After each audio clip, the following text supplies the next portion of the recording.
जय हिंद। आप सभी आर्मी वर्दी लवर्स का आपके अपने चैनल में एक बार फिर से स्वागत है। दोस्तों, आज हम करने वाले हैं आर्मी अग्निवीर 2025 के लिए जीके का आज आपका टेस्ट होने वाला है। और देखिए, जो ये टेस्ट है ना, इसमें हार्ड लेवल का पेपर आज आपका ये होने वाला है, जिसमें हम जीके के 15 इंपॉर्टेंट क्वेश्चंस करने वाले हैं। देखते हैं कि आप 15 में से कितना स्कोर करते हो। और लेकिन देखो, बात क्या है इंपॉर्टेंट कि जून में जो आपका पेपर होने वाला है, ऐसा ही पेपर आएगा, इसी लेवल का आएगा। थोड़ा हार्ड लेवल का हमने रखा है, कुछ क्वेश्चंस ऐसे रखे हैं जो थोड़े हार्ड लेवल के हैं कि अगर पेपर हार्ड बन जाएगा तब भी आप कर पाओ ऐसे क्वेश्चंस, ठीक है। और आपको किसी भी सब्जेक्ट में किसी भी चीज में प्रॉब्लम आ रही है तो आप सभी कमेंट करके बता देना, मैं उसके ऊपर क्लास बनाकर आपको पढ़ा दूंगा, याद करवा दूंगा, समझा दूंगा, सिखा दूंगा, कोई भी प्रॉब्लम है, ठीक है।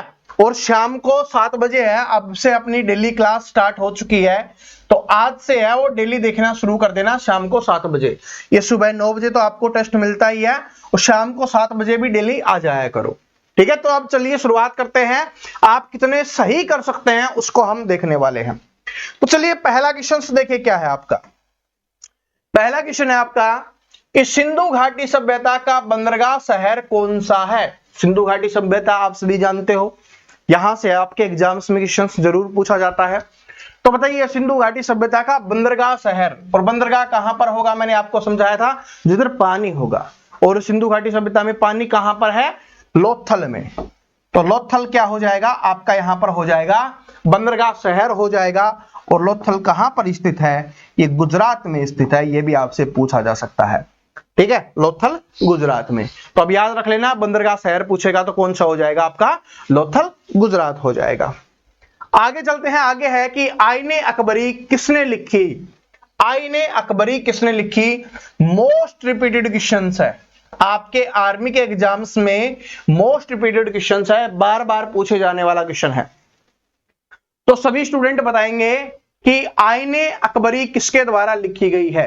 तो आईने अकबरी लिखी गई है अबुल फजल के द्वारा। किसके द्वारा, अबुल फजल के द्वारा लिखी गई है। Option number A correct answer हो जाएगी। और देखो, आईने अकबरी का नाम आया है, ये किसके ऊपर लिखी गई है, ये अकबर के जीवन के ऊपर लिखी गई है। अकबर कौन था, अकबर एक मुगल शासक था, या बोल सकते हो सबसे सफल मुगल शासक था। मुगल शासक की नींव किसके द्वारा रखी गई थी, बाबर के द्वारा रखी गई थी। मुगल जो अकबर है, उसके पिता का क्या नाम था, हुमायूं हो जाएगा उसके पिता का नाम। अकबर किससे डरता था, महाराणा प्रताप जी से, ठीक है, महाराणा प्रताप जी से, ये याद रख लेना, ठीक है। चलो आगे बढ़ते हैं। भारतीय संविधान की प्रस्तावना में समाजवादी शब्द कब जोड़ा गया, ये अपने को बताना है। ये अलग अलग तरीके से आपसे एग्जाम में पूछता है, तो वो देखो, ध्यान से पढ़ो क्वेश्चंस को कि भारत के संविधान की प्रस्तावना में समाजवादी शब्द है वो कब जोड़ा गया। ये 3 शब्द जोड़े गए थे, समाजवादी, धर्मनिरपेक्ष और अखंडता। क्या हो जाएगा, धर्मनिरपेक्ष, ये भी जोड़ा गया था इसी के साथ में, और अखंडता भी जोड़ा गया था, अखंडता। इनमें से अब कुछ भी पूछे आपसे, समाजवादी पूछा है, हो सकता है एग्जाम में धर्मनिरपेक्ष पूछ ले, हो सकता है आपसे अखंडता पूछ ले। तो याद कर लो कि भारत के संविधान की प्रस्तावना में तीनों शब्द एक साथ जोड़े गए, समाजवादी, धर्मनिरपेक्ष और अखंडता। तो आप सभी का आंसर आ गया होगा। कब जोड़ा गया था, ये 1976 में। कब जोड़ा गया था, 1976 में, 42वें संविधान संशोधन के तहत, 42वें संविधान संशोधन के द्वारा इसको जोड़ा गया था, 42वें संविधान संशोधन के लिए। और याद रख लेना, एग्जाम में आपसे पूछा जाता है कि 42वां संविधान संशोधन कब हुआ, 1976, ठीक है, ये याद रख लेना। 42वां संविधान संशोधन 1976 के तहत है, समाजवादी, धर्मनिरपेक्ष और अखंडता नामक शब्द को जोड़ा गया था। तो अगर आपने 76 किया था तो आपका बिल्कुल सही है। काउंट करते हुए चलना, लास्ट में आपको कमेंट करके भी बताना है। आगे है कि लोकसभा का अध्यक्ष का चुनाव कौन करता है। तो लोकसभा के अध्यक्ष का चुनाव किसके द्वारा किया जाता है, बताइए। तो लोकसभा के अध्यक्ष का चुनाव कौन करेंगे, वहां पर बैठे हुए लोग करेंगे। और वहां पर कौन बैठेंगे, लोकसभा सदस्य। तो option number C correct answer हो जाएगा। कौन हो जाएगा? लोकसभा सदस्य हो जाएगा। थोड़ा दिमाग लगा लिया करो, ठीक है। और यहां से एक क्वेश्चन और याद रख लेना, राष्ट्रपति है भारत का प्रथम नागरिक माना जाता है, प्रथम नागरिक, एग्जाम में क्वेश्चन आता है, भारत का प्रथम नागरिक। इसके अलावा सभी सेनाओं का प्रमुख, सभी सेनाओं का जो प्रमुख है या सेनापति है वो किसे माना जाता है? वो राष्ट्रपति को बोला जाता है, ये भी याद रख लेना, ठीक है जी। भारत का सबसे लंबा राष्ट्रीय राजमार्ग कौन सा है? ये क्वेश्चंस मैं आपको बार बार बता चुका हूं, तो ये क्वेश्चंस हमने इस टेस्ट में से हटा देते हैं। इसका आंसर आप सभी कमेंट करके बताओगे, इसकी जगह पे दूसरा क्वेश्चंस मैं आपको करवा दूंगा, आप सभी कमेंट करके बताओ, क्योंकि डेली क्लास लेते हो, पढ़ते हो, याद करते हो, तो आपको पता होना चाहिए, ठीक है। मैं इतना आपको बता देता हूं, ये 3,745 किलोमीटर लंबा है। क्या पूछा गया है कि भारत का सबसे लंबा राष्ट्रीय राजमार्ग कौन सा है? तो 3,745 किलोमीटर लंबा है ये। पहले NH7 था, पहले कौन सा था? NH7 था, अभी नहीं है, अभी बदल गया है। तो आप सभी बताओगे क्या है, ठीक है। और ये कहां से है? श्रीनगर से कन्याकुमारी तक, जम्मू कश्मीर लिख दे या श्रीनगर लिख दे, ठीक है, श्रीनगर, क्योंकि श्रीनगर जम्मू कश्मीर में ही है।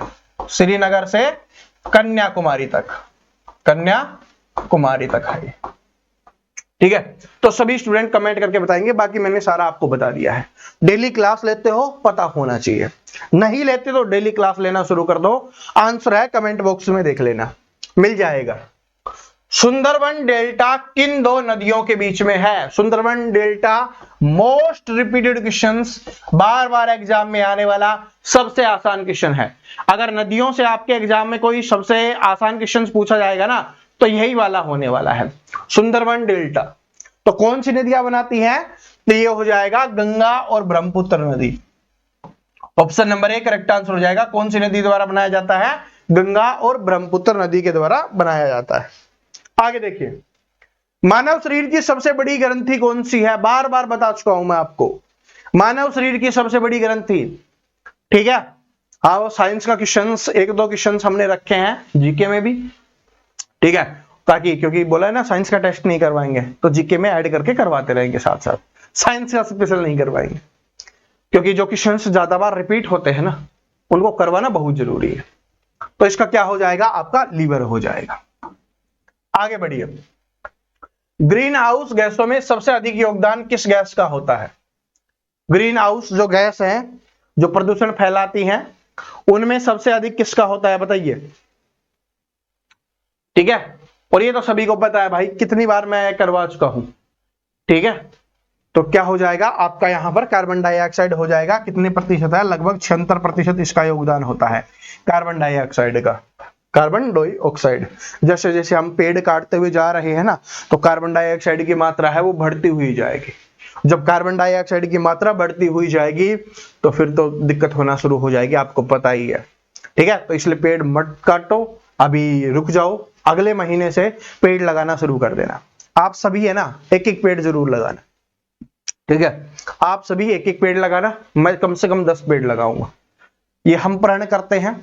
देखो, अब सरकार को कुछ कह नहीं सकते, हमारे बस में है नहीं सरकार, तो हम अपनी तरफ से तो कुछ कर सकते हैं, क्योंकि भाई अभी आपको है ना, आप और भी ज्यादा युवा हो, तो आपको अभी अपना पूरा जीवन जीना है, ठीक है। आपके आने वाले बच्चों को जीना है, पीढ़ियां, हमारी आने वाली पीढ़ियां ना, उनको जीना है, तो पेड़ लगा लो। और वैसा भी नहीं लगा सकता, अरे फ्रूट का पेड़ जरूर लगा देना, ठीक है, फ्रूट का पेड़। और अभी एक बात और बताना चाहूंगा, मैं भूल गया था, अभी मुझे याद आई है, वो बहुत जरूरी है। आपको पता है ना, गर्मियां बहुत तेज हैं, ठीक है। आप भी पानी पीते रहो, और भाई एक छोटे घड़े में कोई पुराना घड़ा लो और फोड़ के उसको रख दो और उसमें पानी डाल दिया करो, जानवरों के लिए, पक्षियों के लिए, बस इतना कर दो, ठीक है। सभी कर दो, मैंने कर दिया है, आप भी कर दो। मैंने इसलिए आपको बताया, अब मुझे ध्यान आया कि मैंने सोचा था उस समय कि स्टूडेंट को जरूर बताऊंगा, क्योंकि हम सब मिलके करेंगे तभी तो होगा। अरे पक्षी जितने बचाएंगे ना हम, चिड़िया जितनी बचाएंगे, जितने पक्षी हम बचाएंगे, वो हमारे पर्यावरण के लिए बहुत ज्यादा फायदेमंद है, ठीक है। अब आपको कभी चिड़ियों की चहचहाट नहीं सुनने को मिलती है। जब हम आपकी एज के थे ना, या उससे थोड़ा सा छोटा मान लो, क्योंकि अगर आप 18 वाले हो ना, तो 17-18 की मैं बात कर रहा हूं। उस समय क्या था कि जब सुबह उठते थे ना बहुत अच्छी आवाजें सुनने को मिलती थी, अब नहीं मिलती, कभी कभार मिलती हैं, और वो भी थोड़ा गांव के माहौल में रहते हैं इस वजह से मिलती है। ठीक है, तो इसलिए पेड़ लगाना बहुत जरूरी है और पानी डालना भी जरूरी है। आज ही प्रण करो सभी पानी रखेंगे, ठीक है, सभी पानी रखेंगे। ओलंपिक ध्वज में कितने छल्ले होते हैं? जो ओलंपिक ध्वज होता है, और ओलंपिक ध्वज में इस बार कौन से एक खेल को शामिल किया गया है? क्रिकेट को। ठीक है, और करंट अफेयर भी मैं आपको करवाऊंगा, लेकिन वो हम लास्ट में करेंगे, क्योंकि एग्जाम में करंट अफेयर से भी क्वेश्चंस आते हैं, लेकिन अभी याद करेंगे तो भूल जाएंगे। ठीक है, क्योंकि उसका बार बार रिवीजन नहीं होता, समझ रहे हो? तो इसलिए करंट अफेयर भी करवाएंगे, लेकिन वो लास्ट में करवाएंगे आपके एग्जाम डेट आने के बाद। जब आपके 10-15 दिन बचेंगे ना, तब आपको याद करवाना शुरू कर देंगे करंट अफेयर। तो करंट अफेयर की टेंशन मत लेना। तो इसमें 5 छल्ले हैं जो पांचों महाद्वीपों को क्या करते हैं? प्रेजेंट करते हैं। आगे चलो, ये क्रिकेट में आईसीसी हॉल ऑफ फेम में शामिल होने वाले पहले भारतीय कौन थे? तो बताइए पहले भारतीय कौन हो जाएंगे आईसीसी हॉल ऑफ फेम में? तो इसका करेक्ट आंसर कौन हो जाएगा? कपिल देव जी। कपिल देव जी है। ये हमारे 1983 में जो हमने क्रिकेट वर्ल्ड कप जीता था, उसके क्या थे? कैप्टन थे, कप्तान थे। ठीक है, इनको क्या किया गया था? आईसीसी हॉल ऑफ फेम में शामिल होने वाले ये पहले भारतीय क्रिकेटर बने थे, खिलाड़ी बने थे। अब ये भी पूछा जा सकता है कब इनको शामिल किया गया था? तो 2009 में इनको शामिल किया गया, 2009 में। ठीक है, और फिर हमने 2011 का वर्ल्ड कप जीता था। चलो ठीक है, विश्व बैंक का मुख्यालय कहां स्थित है? विश्व बैंक का मुख्यालय, ये इंपॉर्टेंट क्वेश्चन है, बार बार रिपीट होता है।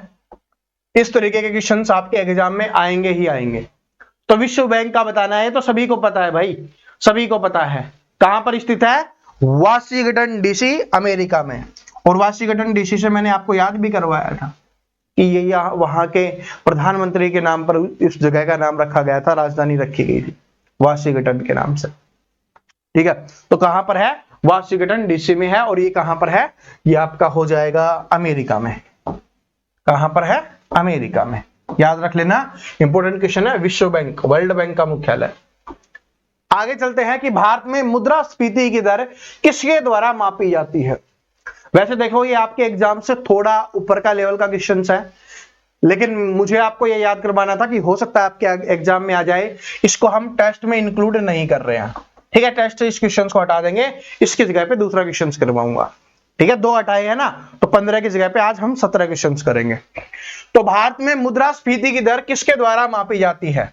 मुद्रास्फीति की दर, क्योंकि आपके एग्जाम में इकोनॉमिक्स नहीं आती, बाई चांस ही आती है, तो ऐसे क्वेश्चन आ जाते हैं। तो किसके द्वारा मापी जाती है? सीएसओ के द्वारा। याद रख लेना, किसके द्वारा? सीएसओ के द्वारा। आरबीआई के बारे में पूछा जाता है। आरबीआई क्या है? रिजर्व बैंक ऑफ इंडिया, जिसको बैंकों का बैंक भी बोला जाता है। आपके एग्जाम में यहां से ज्यादा क्वेश्चंस नहीं आते। कथकली नृत्य शैली किस राज्य से संबंधित है? याद करवाया था मैंने, ट्रिक से आपको याद करवाया था। कथकली, कथकली क्या हो जाएगा? कथकली केरल। क्या हो जाएगा आपका यहां पर? कथकली केरल। आंसर देख लो। ठीक है, और आंसर से याद आया कि मैं आपको क्लास की पीडीएफ भी दे रहा हूं। अब साइंस की दोनों क्लासेस की पीडीएफ मिल गई है, और जितनी भी अपनी क्लास आती है ना, उनकी मैं पीडीएफ डालने वाला हूं। कहां पर? अपने टेलीग्राम पे। तो टेलीग्राम को जरूर ज्वाइन कर लेना जिन्होंने अभी तक नहीं किया है। हर क्लास के डिस्क्रिप्शन में आपको टेलीग्राम का लिंक मिल जाएगा। अगला क्वेश्चन है आपका कि ताजमहल को यूनेस्को विश्व धरोहर स्थल कब घोषित किया गया था? तो यूनेस्को विश्व धरोहर स्थल है, वो कब घोषित किया गया था? तो सबसे पहले ताजमहल कहां पर स्थित है? ये हो जाएगा आगरा, यूपी में। और किस माना जाता है किसके द्वारा बनाया गया था? ये शाहजहां के द्वारा। शाहजहां के द्वारा। ठीक है, बेगम मुमताज महल, मुमताज के लिए। ठीक है, ये बनाया गया था। कब बनाया गया? सॉरी, कब विश्व धरोहर में कब शामिल किया गया था इसको? तो 1983 में इसको शामिल किया गया था, 1983 में। आगे बढ़ते हैं। अभी मत सोचना कि ये लास्ट क्वेश्चन है, क्योंकि 2 क्वेश्चंस और छोड़े थे हमने, तो 2 क्वेश्चंस और करेंगे, तभी तो पूरे टेस्ट का पता चलेगा कि आपने कितने क्वेश्चन सही किए हैं 15 में से। नोबेल पुरस्कार किस क्षेत्र में नहीं दिया जाता? नोबेल पुरस्कार है वो कौन से क्षेत्र में नहीं दिया जाता? शांति के लिए दिया जाता है, बिल्कुल दिया जाता है। साहित्य के लिए दिया जाता है, बिल्कुल दिया जाता है। चिकित्सा के लिए दिया जाता है, बिल्कुल दिया जाता है। गणित के लिए नहीं दिया जाता, ठीक है, इसलिए आपकी गणित की कम क्लासेज हो रही हैं। कल तो की थी, ठीक है, और सबसे ज्यादा क्लासेज भी हमने गणित की ही की है। तो गणित वाली पूरी प्लेलिस्ट देख लेना, जितने भी नए स्टूडेंट हैं। काफी क्लासेज हो चुके, बस 4-5 क्लासेज अपनी बची हैं, उनको हम करते रहेंगे, 1-2 दिन में और आ जाएंगे, ठीक है। तो गणित में नहीं दिया जाता कौन सा, नोबेल पुरस्कार। अब अकेला है, क्लास की 2 टाइमिंग ही है, 2 में सब कुछ पढ़ाना है, साइंस भी आपको पढ़ाना है, जीके भी, ठीक है, बाकी सारी चीजें, मैथ भी, तो थोड़ा तो समय लगेगा ना, एक साथ सब कुछ नहीं डाल सकते। गूगल किस वर्ष स्थापित किया गया था? गूगल है वो कौन से वर्ष इसकी स्थापना की गई थी? देखो, पहले हमारा जन्म हुआ, उसके बाद पता चला कि भाई अब गूगल की आवश्यकता है, ठीक है, जब हम थोड़े बड़े हो गए फिर गूगल आ गया। तो इसका करेक्ट आंसर हो जाएगा कब? 1998 में। तो इसका मतलब समझ गए दया, क्या समझे कि 98 से पहले हमारा जन्म हुआ है।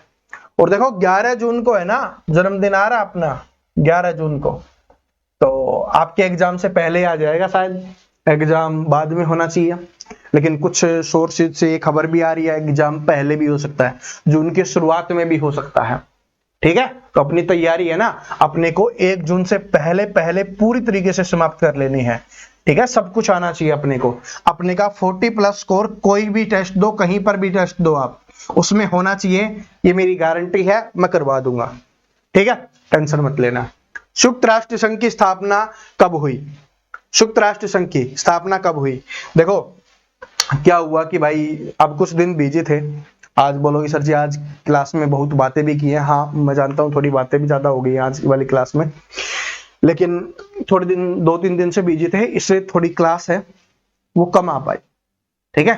तो इसलिए आज से शाम की भी शुरुआत कर देंगे, बोला 1-2 दिन पहले हो जानी चाहिए थी, लेकिन बीच में नहीं छोड़ना चाहते थे कि किसी दिन बीच में छूटे क्लास, तो शुरुआत करें तो कंटिन्यू होनी चाहिए।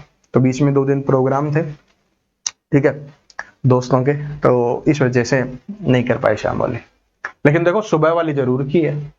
बताओ संयुक्त राष्ट्र संघ की स्थापना कब की गई? तो ये हो जाएगा 1945 में, ठीक है। संयुक्त राष्ट्र संघ की स्थापना है 1945 में की गई। इसका मुख्यालय भी पूछ लेता है, तो न्यूयॉर्क में इसका मुख्यालय हो जाएगा, ठीक है जी। तो यहां पर आपका जो टेस्ट है वो समाप्त होता है। तो सभी स्टूडेंट कमेंट करके बताएंगे कि आपने 15 में से कितना स्कोर किया है। नए स्टूडेंट हैं, चैनल को सब्सक्राइब करके बेल आइकन को प्रेस कर लेना, कोई भी प्रॉब्लम हो आप कमेंट कर देना, और अपने दोस्तों के साथ आप शेयर जरूर कर देना। लाइक तो आप सभी ने कर ही दिया होगा, मुझे पता है। तो मिलते हैं नेक्स्ट वीडियो में, तब तक हंसते रहो, मुस्कुराते रहो, पढ़ते रहो। जय हिंद।